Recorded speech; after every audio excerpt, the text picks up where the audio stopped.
Hello and welcome to our talk about problem set number 7, definite integrals. So basically there are antiderivatives like this. When you integrate x to something, you can say that's going to be, let me just go with like x to the 7. So you just add 1 to the exponent, that becomes x to the 8, and then divide by 8. Now if there's numbers to plug in, say 0 to 1 or something like that, then you put a straight line and say, I'm going to evaluate it from 0 to 1. Always starting with the top, that's going to be 1 to the 8th power over 8. And then it goes minus, now substitute the 0, 0 to the 8th over 8. And of course that's 0, this is just 1 over 8. So that means the answer would be 1/8. Then there's ones like this where basically you look at that and you say that is the derivative of something. So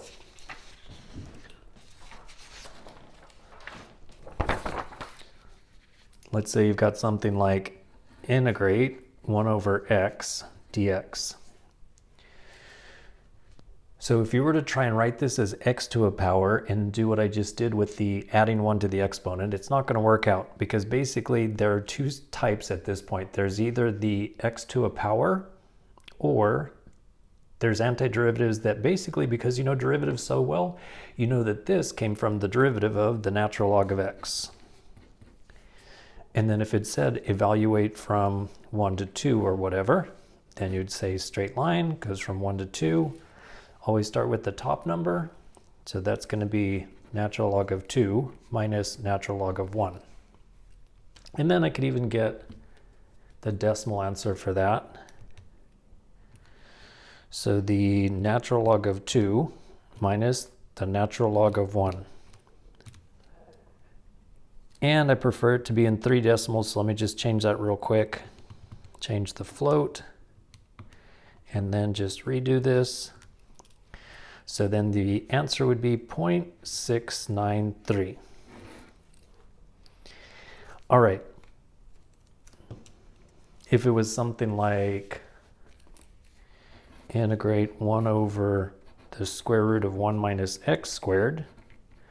So this is another one where you would not be able to rewrite this as x to a power and add 1 to the exponent. So you just have to look at that and say, oh, that comes from the derivative of sine inverse. So the antiderivative of 1 over the square root of 1 minus x squared is sine inverse of x. And again, we could have some limits like from 1 to 2. And I just want to do this again, even though it's very similar to that, because in here, there is no little degrees sign right here. So this means it's in radians. So when you do that part, make sure that your calculator is in radians. And then it would be sine inverse of 2 minus sine inverse of 1. Sine inverse of 2 minus sine inverse of 1. And since I was just making up numbers, that one doesn't have an answer because sine inverse of 2 is impossible. So I should not have put a 2 right there. But that's the general idea. Now, if you look at the problem set, there is finding the antiderivative like I did here. This one I basically just did a moment ago. The number is slightly different. There's also Riemann sums. So this is a way to find an estimate for the area using Riemann sums or rectangles. So then let's get a new problem. And this is, I'm going to go with y equals a negative x squared plus 6x minus 5. So with this one, I am going to do the Riemann sum with the midpoint of 10 rectangles. So it'll be similar to that.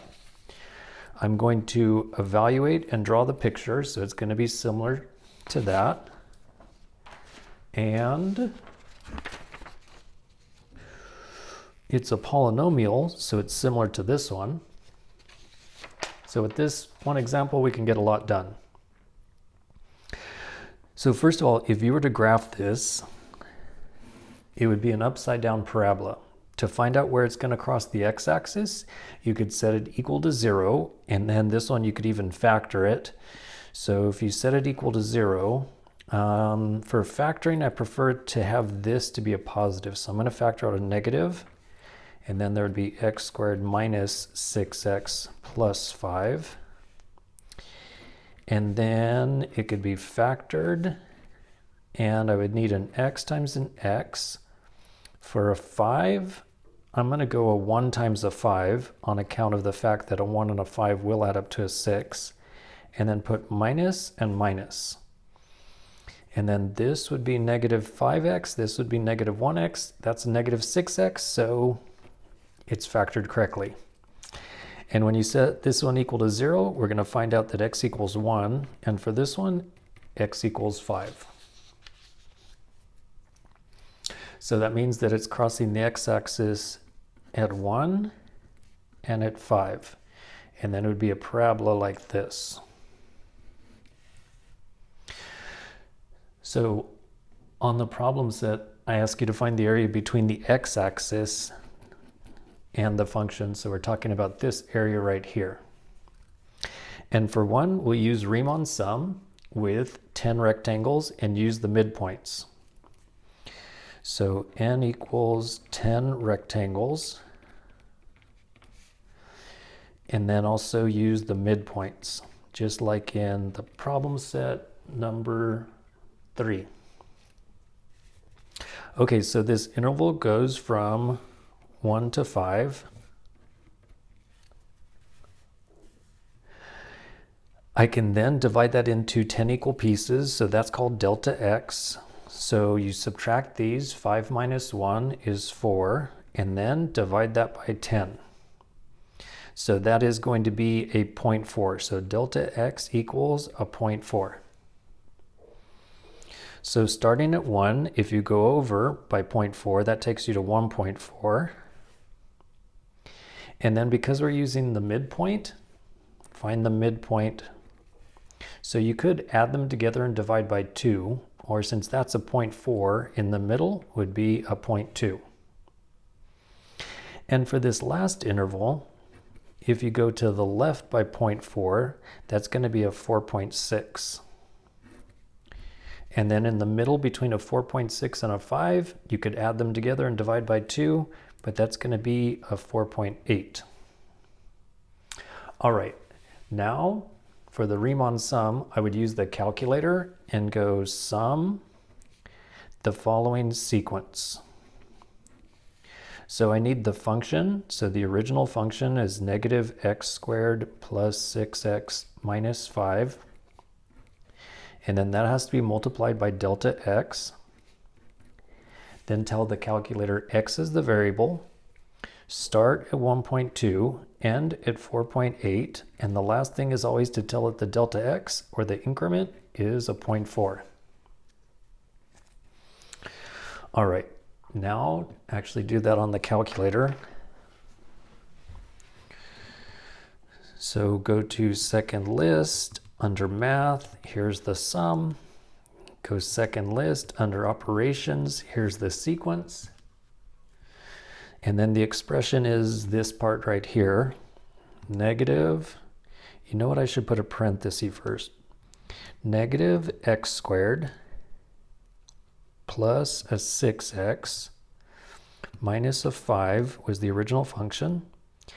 And then that's times a 0.4. The variable is x. Start at a 1.2, end at a 4.8. And then the step is the delta x, 0.4. And it says that the estimate for the area is a 10.720. All right, now let's find the actual answer and see how good that 10.72 is. So go back to the original problem. And then integrate, and it's from 1 to 5. the negative x squared plus 6x minus 5. So here, add 1 to the exponent and divide by that number. So that's going to be x to the 3 over 3. The next one is an x to the 1. So if you add 1 to the exponent, that's going to be x squared divided by 2. And then for a 5, that's really like having x to the 0, because x to the 0 equals 1, so it's the same thing. So add 1 to the exponent, so that's a 1. So the negative 5 stays there, and then it's x to the 1 divided by 1. And then evaluate that from 1 to 5. So substituting the 5, first of all, that's going to be negative, and then 5 cubed over 3. Right here I could reduce because that would just be 3x squared. So plus 3 times, and then 5 gets squared over 2, and then minus 5 times x is a 5. And then usually I would continue this way, but I can see I'm going to run out of space, so I'm just going to go right here, minus. Now substitute the 1. So that's going to be negative 1 to the 3rd over 3, plus 3, and then 1 gets squared, and then minus 5 times 1. Okay, so I think that I'm just going to put all that in the calculator and find out, is it 10.72 or is it close to that?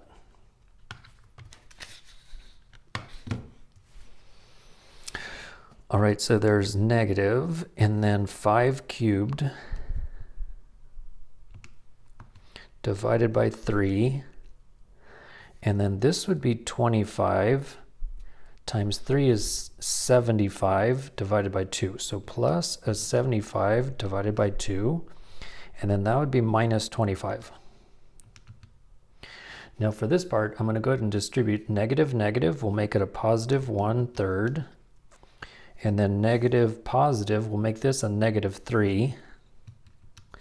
And then negative, negative, we'll make this a positive 5. And then let's see if it's close to 10.72. No, it's not. So where did I mess up?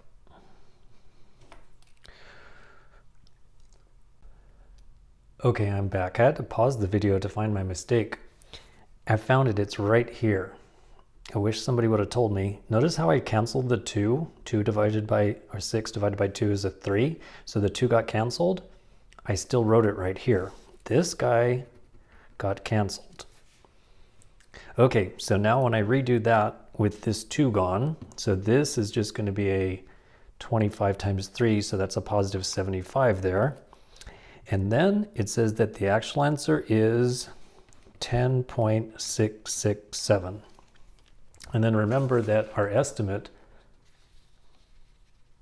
was a 10.72. So it's a pretty good estimate. One last thing I can do to check it is graph it. And I'm just going to change the window, have this positive, and then look at the graph. And there it is, going from 1 to 5.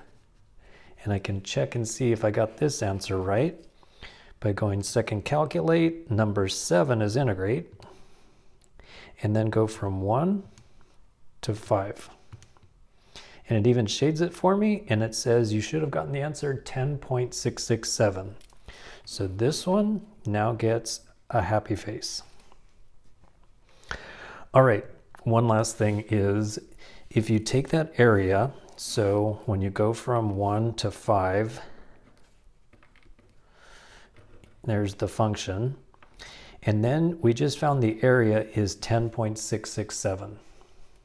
If you then find the length of this interval, which is 4, and you take 10.667 and divide by 4, then what does that give us?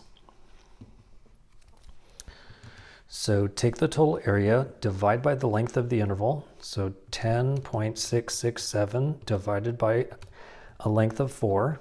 And it says it's 2 2/3, 2.667. So what is that 2.667? Well, let me go back to the graph, and I'm just going to change one of these numbers so that it has to regraph it without the shading.